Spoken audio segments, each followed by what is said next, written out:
Ada pepatah mengatakan tak kenal maka tak sayang. Izinkan saya perkenalkan terlebih dahulu nama asli dari mana. Saudara, nama saya Pendeta Daud Silwanus Rajawali. Saya berasal dari Kutai, Bapak Kutai, Ibu Sunda. Hasilnya kayak orang Manado katanya. Ya, puji Tuhan. Yang jelas saya ini orang Indonesia. Saudara, sebelum saya percaya kepada Yesus, dulunya saya ini seorang kiai haji. Saudara mungkin kaget ya, kok bisanya kiai haji ini bisa apa? Jadi pendeta. Ya, inilah ajaibnya Yesus yang kita percaya. Amin. Inilah ajaibnya Yesus yang kita percaya. Sebagaimana dikatakan dalam satu firman, tidak ada seorang pun yang mengatakan Yesus itu Tuhan kalau tidak digerakkan oleh Roh Kudus. Amin. Saudara, memang kalau secara logika saya pun hampir sampai sekarang ini hampir tidak percaya. Kenapa? Kok bisanya seperti itu? Tetapi inilah kuasa Allah. Kuasa Allah sekarang ini sedang dinyatakan di mana saja. Saudara, mungkin saudara bertanya, bagaimana Bapak ini? Kok bisanya Tuhan proses Bapak menjadi orang percaya? Sebagian mungkin sudah banyak yang dengar. Ada yang melalui kaset, ada yang melalui kesaksian tadi malam. Puji Tuhan saudara, sebagaimana saya katakan, bukan satu kebetulan. Pada saat mana saudara, saya diangkat menjadi ulama hikmah. Saudara, di dalam Islam ini ada beberapa ulama ya, ada beberapa kiai. Ada kiai hikmah, ada kiai dakwah, ada kiai Quran, ada kiai tafsir, ada kiai wafat, macam-macam saudara. Ada berbagai macam kiai. Tapi untuk saya pribadi adalah kiai hikmah. Mungkin saudara bertanya, kiai hikmah ini apa? Kiai hikmah ini kalau saudara tahu, kalau umpamanya saudara pernah mendengar apa yang dinamanya dunia spiritisme, okultisme, dunia gaib, kemudian dunia jin, saudara perlu saudara ketahui yang membidangi itu adalah kiai hikmah. Kalau saudara juga melihat bagaimana orang dibacok tidak mempan, kemudian ditembak tidak mempan, udah bagaimana cara seperti mereka lakukan kepada beberapa dia demonstrasikan kepada orang-orang, saudara, itu banyakkan kiai hikmah yang menangani. Dan saudara, saya dinobatkan menjadi kiai hikmah ini sejak umur 15 tahun. Dan saudara, sejak saya umur 15 tahun dinobatkan menjadi kiai hikmah ini, saya memelihara kurang lebih 5.000 jin. Kemudian di samping itu, saya mempunyai amalan. Amalan ini tidak tanggung-tanggung, yang menyangkut hidup saya juga. Sebelum umur 40 tahun, kami tidak boleh menikah lebih dulu. Kemudian di samping itu, ada berbagai disiplin. Setiap tahunnya kami harus sisihkan waktu kami 4 bulan untuk semedi. Dan saudara, kebiasaan saya melakukan semedi ini kalau tidak di Mekah, di masjid-masjid tua, atau tidak di makam-makam wali. Tapi entah kenapa tahun 1996 saya digerakkan hati saya untuk bertirakat di satu masjid terbesar di Asia Tenggara. Adapun masjid itu adalah Masjid Istiqlal di Jakarta. Dan saya menempati di lantai 2. Saudara, baru berjalan waktu itu 2 bulan saya lakukan tirakat ini, saya jalankan semedi ini. Tiba-tiba saudara, ada seorang satpam yang datang kepada saya dan mengemukakan masalahnya. Dia kata, Pak Kiai, saya mau minta bantuan sama Bapak. Bantuan apa? Saya bilang, saya ini sedang gerakan. Saya bilang, sebenarnya tidak bisa diganggu. Tapi dia bilang, ini penting sekali. Ini masalah masjid. Oh baik. Saya bilang, apa itu masalahnya? Ada selama 2 minggu saya ini sekarang ini menjadi bulan-bulanan dari seorang anak muda yang berilmu sakti. Beliau ada di lantai bawah. Terus saya bilang, kenapa? Kami dari pimpinan kami ditugaskan setiap waktu-waktu sholat kami harus bertebaran di masjid ini. Kami harus bangunkan orang-orang yang tidur, orang yang duduk-duduk, untuk mereka berkumpul di lantai 2 ini untuk melakukan sholat berjemaah. Tetapi pada waktu saya mau membangunkan seorang anak muda yang sedang tidur, dalam jarak 2 meter saya dekati anak muda ini, saya sudah tidak bisa dekati dia lagi. Bahkan saya paksakan dengan ilmu saya untuk bisa membangunkan anak muda ini, malah saya terlempar jauh. Dan ini sudah berlangsung kurang lebih 2 minggu. Sehingga kesimpulannya saya merasa bahwa saya ini disepelekan tugas saya. Terus saya rasa karena Bapak seorang kiai hikmah, saya yakin bahwa anak muda ini bisa ditaklukkan oleh Bapak. Saya bilang sebenarnya sederhana kalau menghadapi orang sakti. kamu dekati orang sakti itu dengan kamu tidak memakai ilmu kamu, karena ilmu kamu masih di bawah dia. Jadi kamu dekati dia tanpa memakai dengan ilmu kamu. Oh begitu.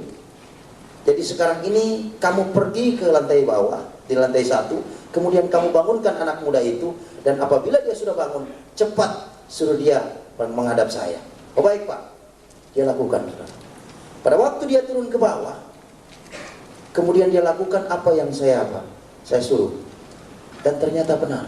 Pada waktu dia dekati, kemudian dia bangunkan, ternyata terbangun anak muda ini. Dengan mudah dia dekati. Dan pada waktu dia bangun, karena selama 2 minggu dia lakukan itu tidak berhasil, dan baru hari itu dia berhasil, dia sempat terkejut. Pada waktu dia bangunkan, anak muda ini langsung tanya, kenapa kamu bangunkan saya? Langsung satpam ini katakan, ada seorang kiai di lantai 2 mau bertemu dengan adik. Mari saya antarkan adik ke lantai 2. Tanpa panjang omong lagi, anak muda langsung katakan, baik, antarkan saya ke lantai 2. Sampai di lantai 2, saudara, bertemulah dengan saya. Pada waktu bertemu, kebiasaan dari orang muslim ini kalau ketemu dengan kiai, saudara, yang pertama mereka lakukan adalah mereka pegang tangan kiai itu, mereka cium tangan kiai itu, kemudian mereka ucapkan assalamualaikum. Tetapi itu tidak dia lakukan kepada saya. Pada waktu dia sampai di depan saya, dengan santainya dia dekati saya, kemudian dia berjabat tangan dengan saya, kemudian dia katakan, halo Pak Kiai, apa kabar? Saudara, sejak saya dinobatkan menjadi kiai ini, belum pernah saya menghadapi orang menyapa saya seperti itu. Bahkan kadang-kadang ada orang Kristen yang datang kepada saya mengucapkan assalamualaikum juga. Tapi baru kali itu saya disapa seperti itu. Terpikir oleh saya, ini anak muda ini benar-benar menyepelekan saya. Dan saya mempunyai pemikiran mungkin karena ilmunya lebih tinggi dari saya. Jadi saya pikir, oh tidak jadi masalah. Pada waktu dia duduk, langsung saya tegur. Anak muda, saya boleh tanya, siapa nama kamu? Anak muda ini langsung katakan, Pak Kiai, nama saya ini Alfian. Konon saya dengar dari seorang satpam yang antar kamu tadi. Saya bilang, kamu katanya memiliki ilmu yang sakti. Di luar dugaan saudara. Apa jawab anak muda ini?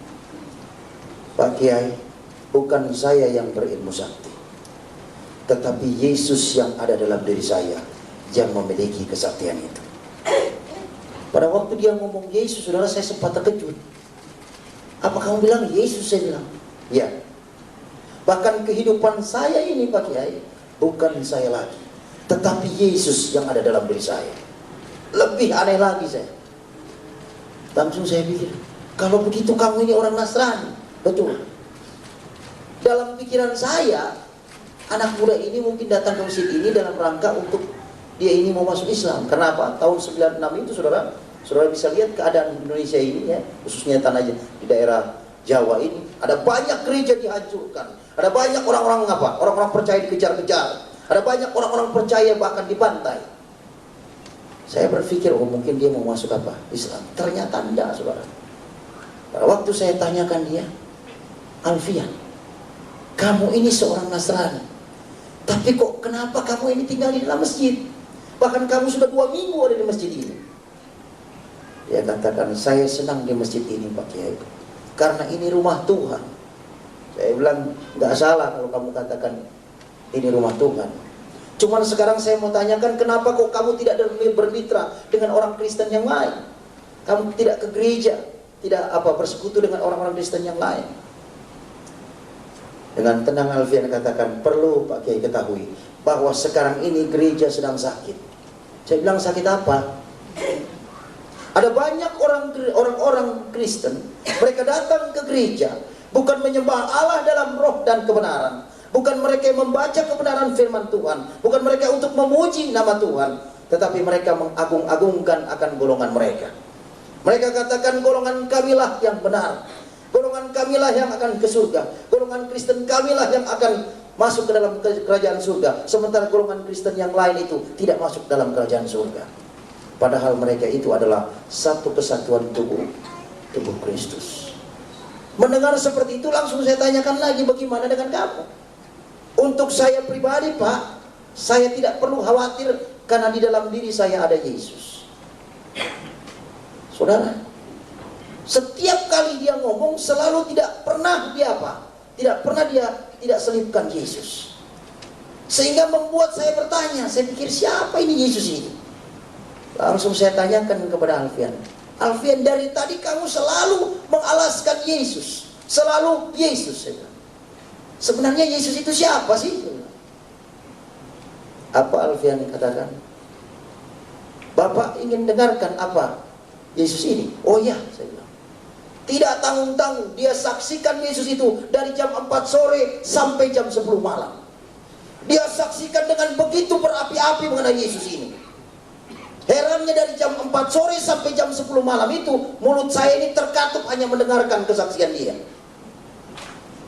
Dan saudara, setiap dia pekikan nama Yesus, ada kurang lebih 148 ilmu yang ada dalam diri saya, satu persatu hilang kuasanya. Pada waktu dia sudah jam 10 malam dia saksikan mengenai Yesus itu, sempat terhenti sejenak. Langsung saya angkat bicara, saya bilang, Alfian, tunggu sebentar. Kamu ini menyaksikan Yesus begitu berani. Dan kamu menyaksikan Yesus ini bukan di gereja ini, saya bilang. Ini dalam masjid, saya bilang. Bagaimana bisa jadi kamu seberani ini? Dia bilang, inilah yang diinginkan oleh Yesus yang ada dalam diri saya. Saya harus saksikan Yesus itu kepada Bapa. Saat itu sempat saya agak sedikit marah, saudara, karena dia begitu tegas menunjuk kepada saya. Saya bilang, baik, kalau kamu katakan seperti itu, sekarang ini kamu akan saya tahan di tempat ini. Saya akan tes Yesus yang ada dalam diri kamu. Dengan satu catatan, apabila Yesus yang ada dalam diri kamu kalah dengan ilmu saya, maka besok juga kamu harus ucapkan 2 kalimat syahadat, dan kamu harus ikut sholat subuh berjemaah bersama saya di lantai 2 ini. Kamu siap terima tantangan saya? Alfian dengan tenang dia katakan, kalau itu yang diinginkan oleh Yesus yang ada dalam diri saya, maka saya akan terima tantangan Bapak di dalam nama Yesus. Hilang lagi ilmu satu, saudara. Saat seperti itu, saya sempat sadari bahwa di dalam nama Yesus ada kuasa. Saya sempat berpikir, luar biasa ini anak muda ini. Anak muda itu kurang lebih umurnya sekitar 25 tahun. Dia tahu persis bahwa Yesus ada di pihak dia. Dia tahu persis kapasitas Yesus yang dia percaya. Dan pada saat itu langsung saya bilang, baik, kalau kamu memang berani menerima tantangan saya, sekarang juga saya persilakan kamu untuk mempersiapkan diri. Ada mungkin ritual yang kamu harus lakukan untuk mempersiapkan dalam pertandingan ini, saya juga akan mempersiapkan diri. Saudara, pada waktu saya sementara mempersiapkan diri, kurang lebih hampir 2 jam saya persiapkan diri saya dengan berbagai ritual yang saya lakukan. Yang saya lihat, Alfian ini tenang-tenang saja. Tidak ada satu reaksi apapun yang dia lakukan. Sepengetahuan saya, biasanya kalau orang Kristen mau persiapan, paling tidak berhubungan dengan Tuhan dengan berdoa. Kadang-kadang mungkin bertelut, kemudian lipat tangan, tutup mata. Tapi ini dia tidak lakukan sama sekali. Dia duduk dengan tenang. Sehingga membuat saya penasaran. Saya langsung tinggalkan sejenak. Saya punya persiapan. Saya dekati dia. Alfian, boleh saya tanya sebentar? Oh boleh Pak, silakan. Ini saya hampir 2 jam mempersiapkan diri. Tapi yang saya lihat kok kamu tenang-tenang saja. Alfian dengan senyum dia katakan, Bapak ini mau lawan saya atau mau lawan Yesus yang ada dalam diri saya? Iya, saya bilang saya akan lawan Yesus yang ada dalam diri kamu. Tapi paling tidak kamu harus ada persiapan. Dia bilang, kalau itu yang Bapak mau, maka saya persilakan biarlah Yesus yang berperang ganti saya. Dan saya cukup diam saja. Belakangan saya tahu setelah saya jadi hamba Tuhan, ini firman Tuhan, saudara. Pada waktu dia katakan seperti itu, saya udah gak bisa ngomong, saudara. Saya bilang, oke, silakan teruskan kamu punya apa? Persiapan. Saya juga akan rampungkan. Sempat terpikir oleh saya, beberapa kali dia pekikan nama Yesus, ilmu saya hilang satu persatu. Saya bilang, ini perlu bantuan, saya bilang. Saat itu langsung saya panggil jin yang saya pelihara. Saat itu saya bilang, jin, sini dulu. Saya melawan, saya mendapat satu musuh yang tidak tanggung-tanggung. Masih muda. Yang herannya setiap dia pekikan nama Yesus, ilmu saya hilang satu persatu. Bahkan entah berapa ilmu yang sudah hilang. Dan saudara perlu ketahui, untuk mendapatkan ilmu ini bukan gampang, saudara. Satu ilmu saja taruhannya hampir mati dan hidup. Kadang harus dikubur 3 hari 3 malam dengan hanya selang apa? Ke atas satu selang ke atas, saudara, melalui mulut. Kadang kita harus berendam di air selama 1 minggu. Itu kalau fisiknya tidak kuat, salah-salah bisa gila. Tapi herannya, saudara, ilmu yang sudah begitu susah saya dapatkan hanya dalam nama Yesus. Takluk. Saudara bisa bayangkan bagaimana kuasa nama Yesus ini. Dan saat itu langsung saya bilang, bagaimana saya harus hadapi dia. Ternyata jin ini sudah mengantisipasi selama 2 minggu kedatangan dari Alfian ini. Dia katakan, Pak Kiai, waktu dia datang ke masjid ini, kedatangannya saja tidak diketahui, tiba-tiba sudah ada di tempat ini. Lebih herannya lagi, seorang satpam yang mau dengan tulus mau membangunkan dia sholat, dalam jarak 2 meter sudah terlempar. Itu dia dalam keadaan tidur. Kami pikirkan kalau umpamanya dia melek lebih parah lagi nantinya. Lalu bagaimana saya bilang harus hadapi dia? Apa dia katakan? Waktu itu Bapak tidak memberikan mandat kepada kami. Tapi kalau Bapak memberikan mandat kepada kami untuk menghancurkan Yesus yang ada dalam diri Alfian ini, terlalu kecil, karena kami armadanya kurang lebih 5.000. Oh baik, sekarang ini saya andalkan kamu. Karena selama ini saya andalkan kamu, tidak pernah saya kecewa. Maka sekarang ini saya andalkan kamu. Apa syarat? Syaratnya adalah Bapak harus tidur dan anak muda itu harus tidur. Dan kami akan lawan Yesus yang ada dalam dirinya. Oh begitu? Baik. Saya langsung pergi ke anak muda ini, kemudian saya bilang, Alfian, ada aturan main dalam pertandingan ini. Kamu harus tidur dan saya juga harus tidur. Dan Yesus yang ada dalam diri kamu akan berperang dengan ilmu saya. Kamu siap menerima ini aturan main ini? Dengan tenang dia katakan, kalau itu yang Yesus inginkan dalam pertandingan ini, maka saya terima dalam nama Yesus. Hilang lagi satu, saudara. Saudara, saat itu saya benar-benar sedikit gentar, saudara. Karena apa? Saya melihat ada kuasa di dalam nama Yesus ini. Tapi saat itu saya tidak hiraukan, karena saya tahu persis ada backing saya. Saat itu langsung saya bilang, baik Alfian, sekarang ini kita akan mulai. Tepat jam 12 malam. Saat itu saya berikan tempat dia, kemudian saya juga tidak berapa jauh. Kami bersama berdampingan saat itu tidurnya. Sebelum dia tidur, dia minta satu syarat. Pak, saya minta satu syarat. Kalau Bapak banyak syarat, saya satu syarat aja. Apa itu? Saya bilang, apabila Yesus yang ada dalam diri saya menang atas ilmu Bapak, maka besok juga Bapak harus mengenal Yesus secara pribadi. Siapa? Saya sempat bingung, saudara. Ini ilmu sudah hilang. Saya pikir-pikir, ini kalau umpamanya saya bilang iya, repot juga kalau nggak ada backing. Tapi saya ingat backing saya. Baik, saya bilang saya akan terima. Ada keberanian setelah saya punya backing. Dan apa, saudara? Saat itu kami tidur. Jam 2.30, di antara setengah sadar dan setengah bermimpi, saya menyanyikan satu lagu. Saudara, yang namanya Kiai Hikmah ini banyak aturannya. Jangankan sampai nyanyi, bersiul saja sudah haram hukumnya, apalagi nyanyi. Apalagi nari-nari, saudara. Waduh, lebih parah lagi itu, lebih haram lagi itu. Tapi justru itulah yang saya lakukan. Roh Kudus bekerja secara dahsyat dan ajaib di dalam hati saya saat itu. Kemudian dia wujudkan lewat pujian. Saat itu saya menyanyikan satu lagu. Lagu itu belum pernah saya dengar, saudara. Yang namanya kenal dengan orang Kristen aja termasuk tabu. Malah saya nyanyikan satu lagu. Lagu ini mungkin bagi saudara biasa, tapi bagi saya lagu ini luar biasa. Lagunya adalah Allah kuasa melakukan segala perkara.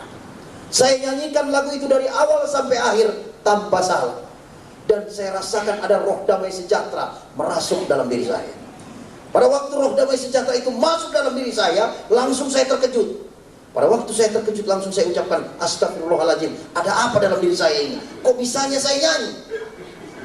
Dan saat itu saya ambil mantra-mantra saya untuk saya keluarkan roh damai sejahtera itu.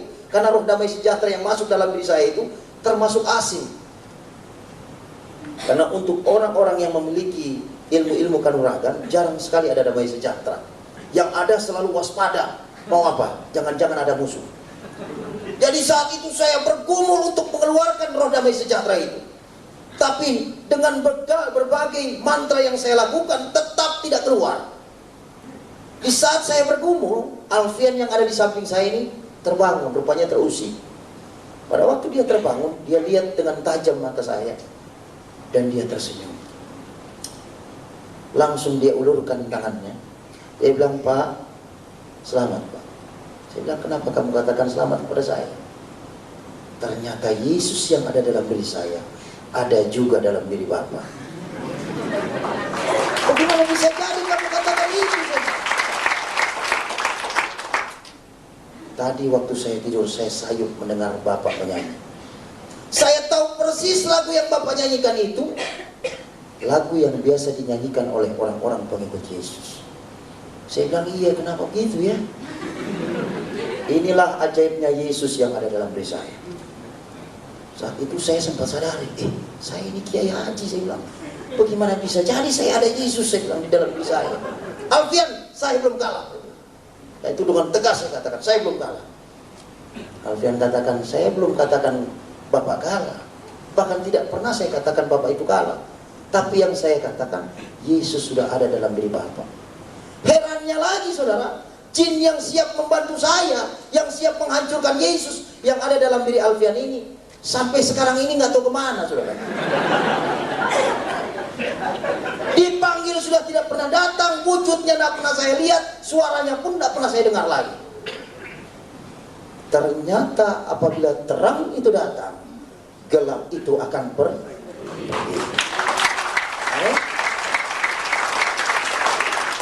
Ada banyak orang tidak mengerti masalah ini. Sudah Yesus masuk dalam dirinya, selalu katakan, "Saya ini masih begini." Wah saudara, ini nggak ngerti namanya. Amin. Di mana 2-3 orang berkumpul atas nama Tuhan, Dia ada di sini. Tidak ada kuasa kegelapan yang bisa tahan apa di hadapan hadirat Allah. Amin. Saat itu tetap saya tidak bisa terima saudara. Saya bilang, "Alfian, kamu tahu saya ini seorang pemimpin umat. Bagaimana bisa jadi kamu katakan seperti ini?" Ya, dia bilang, "Kalau Yesus sudah ada dalam diri Bapa, Dia sudah berkenan dalam hidup Bapa, Dia tidak akan keluar sampai kapanpun." Lebih bingung lagi saya. Dia bilang, "Ini gimana kalau begini?" Tapi tetap saya tidak bisa terima. Di saat mana setiap kali saya bergumul terus untuk mengeluarkan roh damai sejahtera itu, tepat jam 4.30, setengah 5, ajan subuh berkumandang. Saya bilang, "Alfian," saya langsung potong cerita, saya bilang, "Alfian, sekarang ini udah sholat subuh," saya bilang. "Saya harus pimpin sholat subuh di tempat ini. Kamu mau ikut atau enggak?" Alfian katakan, "Tinggalkan saya di tempat ini bersama dengan Yesus. Silakan kalau Bapak mau memimpin sholat subuh." Saat itu langsung saya bergegas meninggalkan dia dan saya memimpin sholat subuh. Karena mujizat pertama saya abaikan, mujizat kedua Tuhan kerjakan. Tidak tanggung-tanggung ini saudara. Pada waktu saya memimpin sholat subuh, kebiasaan kami di akhir dari sholat subuh, di akhir dari setiap sholat, itu kami mengucapkan 2 kalimat syahadat. Dan sejak saya waktu kecil sampai saya umur 34 waktu itu, yang namanya mengucapkan 2 kalimat syahadat itu belum pernah salah saudara.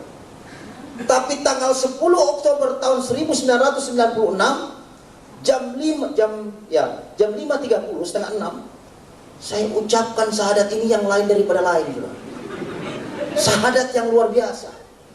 Yang saya ucapkan seperti ini. Asyhadu alla ilaha illallah wa Isa ruhullah. Aku bersaksi bahwa tidak Tuhan selain Allah. Isa adalah rohnya Allah. Saya bilang, ini salah. Saya langsung apa? Saya ulangi lagi. 2 kali tetap seperti itu. 3 kali tetap seperti itu. Sampai 7 kali tetap seperti itu. Saya bilang, bagaimana bisa jadi seperti ini? Saya ulangi sekali lagi tetap seperti itu. Sampai jemaat yang di belakang sudah mulai bingung. Ini imam kok amin, amin. Karena lisan itu saudara, kami ucapkan secara perlahan, tidak terdengar dengan orang di belakangnya. Jadi hanya kami dengan Tuhan yang tahu. Saat itu saya bergumul terus, karena apa? Saya harus perbaiki syahadat itu, karena apa? Apabila syahadat itu tidak benar, maka sholat itu tidak sah. Jadi saya tetap bergumul untuk apa? Memperbaiki syahadat itu. Tapi tetap seperti itu. Baru saya ingat, apa kata Alfian? Bahwa di dalam diri saya sudah ada Yesus. Entah bagaimana saudara, pikiran saya itu langsung dijamah Tuhan. Saat itu langsung saya pasrah. Dan saya ucapkan di pengimaman itu, Yesus atau Isa Al-Masih, apabila Engkau Tuhan dan Allahku yang harus aku sembah mulai saat ini, dan mulai saat ini aku ikrarkan di hadapanmu bahwa Engkaulah juru selamat pribadiku. Di saat mana saya lakukan itu saudara, ada sukacita besar yang masuk dalam diri saya. Saya rasa begitu luar biasa saat itu. Saya sukacita, ada damai sejahtera, karena saya sudah izinkan itu masuk dalam diri saya. Dan apa saudara? Saya saking sukacitanya, saya udah lupa mau mengulangi lagi. Langsung saya ucapkan salam kiri kanan, berjabat tangan dengan jemaat, langsung saya bergegas menemui Alfian. Saking sukacitanya, pikir saya Alfian ini sudah pergi. Ternyata masih ada di tempat itu. Pada waktu dia ada di tempat itu, saya langsung rangkul dia. Kemudian saya bilang, Alfian, ternyata Yesus yang kamu sebut-sebut dari kemarin sore, jam 4 sore itu sampai jam 3 tadi pagi, ternyata dia itu Allah sendiri. Apa kata Alfian? Dari kemarin juga saya udah bilang itu. Kenapa Bapak tidak percaya? Saya bilang, inilah waktu Tuhan untuk saya, Alfian. Inilah waktu Tuhan untuk saya. Sekarang saya mau tanya pada kamu. Menurut kitab kami, bahwa Nasrani dan Yahudi atau Kristen ini terbagi atas 77 golongan. Dan hanya satu yang diterima di sisi Allah. Sekarang saya mau tanya, golongan mana yang diterima di sisi Allah ini? Saya akan ikuti itu. Apa kata Alfian? Pak, jangan ikut dengan golongan, karena ini merupakan penyakitnya orang Kristen. Golongan ini tidak akan menyelamatkan. Tapi ikutilah jejak Yesus. Apa yang Yesus lakukan, itu yang Bapak kerjakan. Apa yang Yesus tidak lakukan, jangan Bapak kerjakan. Hanya itu. Hanya itu, ya. Tepat jam 7 pagi. Saat itu Alfian mohon pamit. Dia katakan, Pak, sekarang ini semuanya sudah selesai. Ya, saya bilang sudah selesai. Saya sekarang ini mohon pamit. Saat itu langsung saya antarkan dia ke gerbang. Dan herannya saudara, sejak jam 4 sore sampai jam 7 pagi itu, tidak terpikir oleh saya, tanya dia alamatnya di mana, asli dari mana, orang tuanya di mana, keluarganya di mana, tidak pernah saya tanya. Yang terngiang-ngiang dalam pikiran saya itu adalah kesaksian dia mengenai Yesus. Dan pada waktu mau berpisah, dia sempat pegang erat-erat tangan saya. Dia bilang, Pak Kiai, selamat berjalan bersama dengan Yesus. Pandang Yesus, jangan pandang manusia. Sampai kita bertemu di kerajaan surga. Mulai saat itu, Alfian itu entah kemana.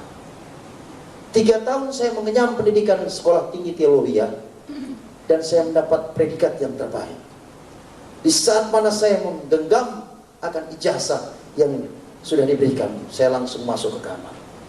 Saat itu saya menangis dan saya berdoa, Tuhan, siapa Alfian itu? Aku bertanya sekarang juga. Dia telah perkenalkan aku dengan Engkau, dan sekarang ini Engkau telah memilih aku menjadi hamba-Mu. Sekarang ini aku bertanya kepadamu, siapa Alfian itu?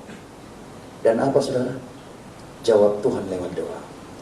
Daud, aku kirimkan malaikatku untuk menyelamatkan jiwamu dari api neraka. Saudara, untuk seorang yang banyak melukai hati Tuhan, ternyata jiwanya masih berharga di mata Tuhan. Tapi untuk mengenal Yesus ini bukan berarti tanpa harga, saudara. Ada harga besar yang harus saya bayar. Saya harus diusir dari umat yang saya pimpin. Saya harus apa? Melepaskan semua atribut dunia saya.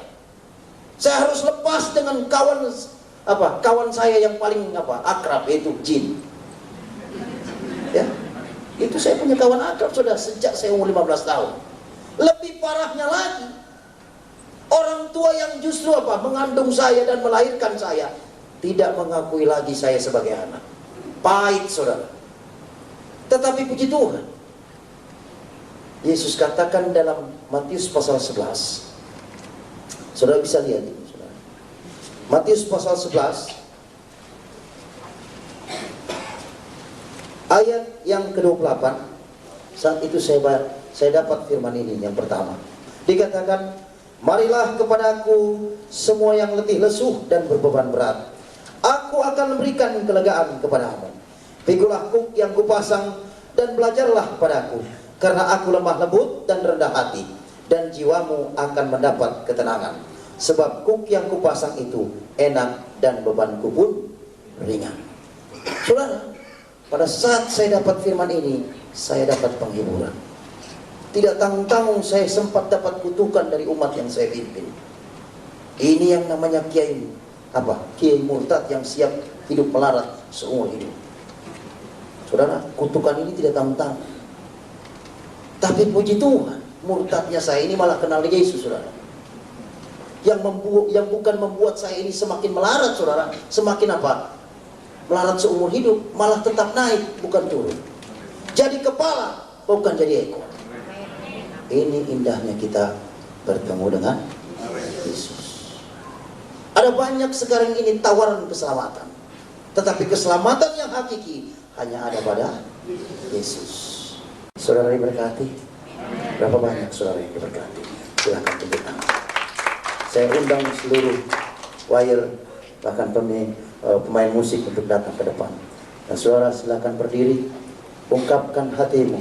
Apabila saudara mempunyai masalah, mempunyai sakit yang tidak bisa disembuhkan, mempunyai masalah di dalam usahamu, mempunyai masalah dalam keluargamu, bawa di kaki Tuhan. Saat ini dia menunggu saudara untuk dia jamah. Biarkan dirimu dijamah Tuhan, agar mana engkau diubahkan hidupmu menjadi manusia baru. Kita angkat satu lagu. Yesus kuasa melakukan segala perkara.